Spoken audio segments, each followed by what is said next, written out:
Hello everybody, it's Paul Neeson with Torah Life Ministries. I have a question here from somebody about head coverings, and they say, can you explain to us women why it's important to cover our hair if it's not specifically spoken about in Scripture? For those of us that are still unclear on the issue, since it's such a debated topic. Well, it's not mentioned in the Torah about a woman covering her head, but it is mentioned in the renewed covenant. Paul spoke about it. But we have to look at, when we do anything, the reason we're doing it. And covering the head, there's a spiritual side of it.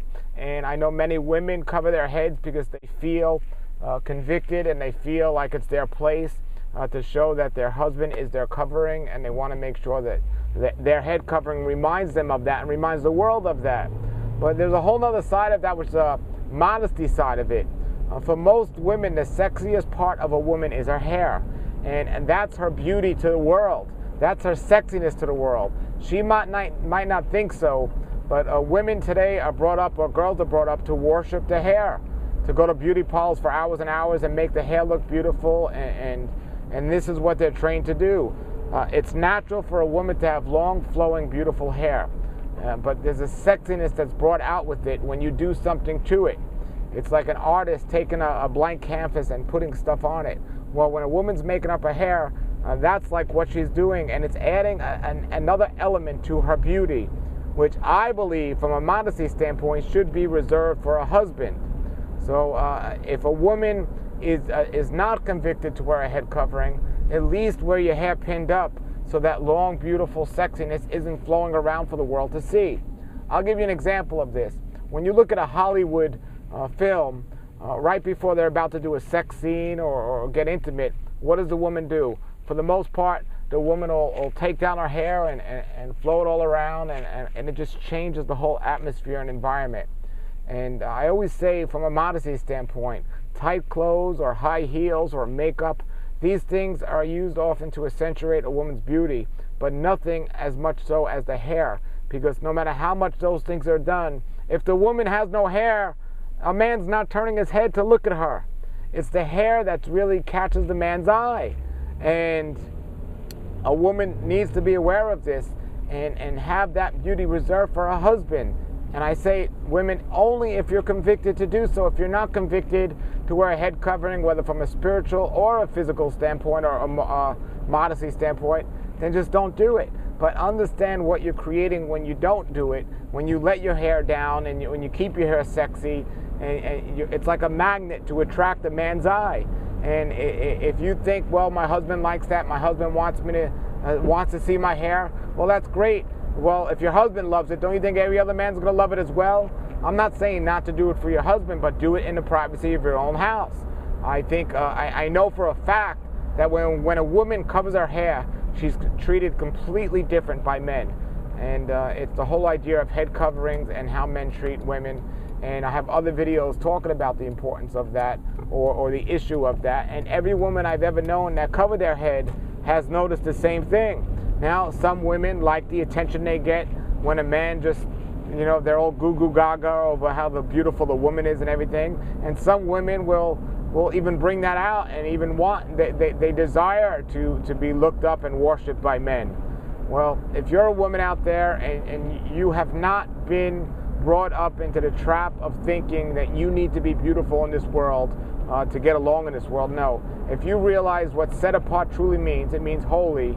And when you're standing next to a non-believer woman and she's dressed with her nails painted and her makeup on and her high heels and her tight clothes and her hair all fancy, I'm not telling you can't look attractive, but there's a difference between looking attractive and being sexy.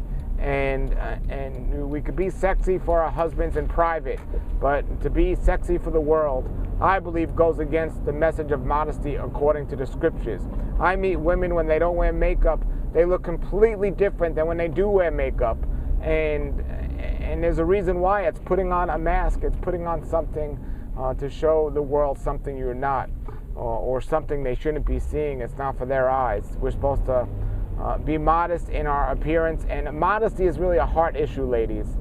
So again, it's not a command. You're not sinning if you don't wear a head covering, but you can more easily create another man to sin by lusting after you if your hair is done a certain way. Now you might say, well, what if I don't have my hair all fixed up and all sexy and made up like this?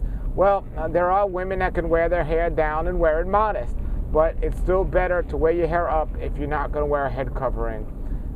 Just if you're not convicted to wear a head covering.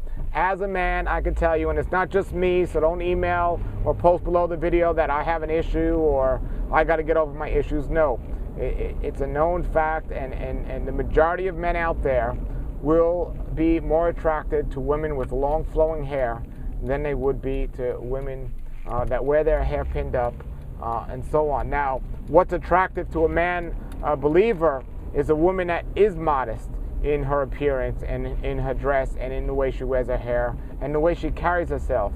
But the long hair shows something that in the spirit or in the heart, and I'm not saying women are guilty of doing it on purpose because this is the way they're brought up in society and what society makes of it, but I'll tell you this, ladies, you know, the motive of your heart does not cancel out the effect of your appearance.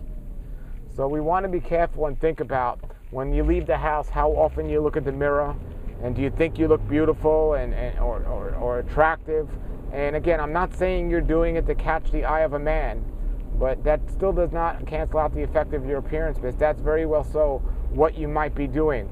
So, you know, wear your hair however you feel fit to wear it, but understand the consequences of having it all out long and sexy, or you might not think it's sexy, but just looking good, as you call it. Just think about that and just observe women that do cover their head, what they say and how they're treated by the average man versus women that don't. And you'll notice a big difference. It's nothing to do with bondage or slavery or oppression. It's all about just having a modest heart and wanting to please her husband. And I know without a doubt that, you know, if my wife's going to reserve something special just for me and not every man in the world, it's going to make me feel good as a man. I've met men that say they want their wives to be all sexy and beautiful for the world, you know, as their trophy wife. I think that's a sick thinking. I think something's wrong with that. I think, you know, a person could look attractive in a classy way, and it doesn't have to be a sexy way. They don't have to show off the shape of their body. They don't have to show off how beautiful they can make their face with paint or have long, shiny fingernails, and they don't have to do their hair. So, you know, ladies, pray about it. Just, whatever you think, you got to do what's best for you. I know some women have changed their mind over this over time. Experiment. That's my greatest thing. Test everything. So go out and wear a head covering for a week and notice how you treat it and see if you like it, or, you know, talk to your husband about it. See if he'd like you to reserve this beauty for yourself only. And you need to discuss it. Ultimately, I'm just giving you my opinion because it's not a Torah command. It is mentioned in scriptures, and there's difference of opinion about what the command is or what Paul was trying to say. I do believe Paul was talking about a second covering. He wasn't talking about hair being the covering. I also acknowledge some people don't agree with that. But the real bottom line is you have to, number one, pray about it, and number two, discuss it with your spouse. And those are the two of the things. And then finally, do what you feel you need to be doing, convicted of. All right, this is Paul Neeson with Torah Life Ministries. Thank you for the question. Post your comments below the video. And until then, everybody, shalom, shalom. Come out of the world, oh my people, seek the truth, avoid the evil, learn Yahweh's ways. Torah Life Ministries, come out of the world.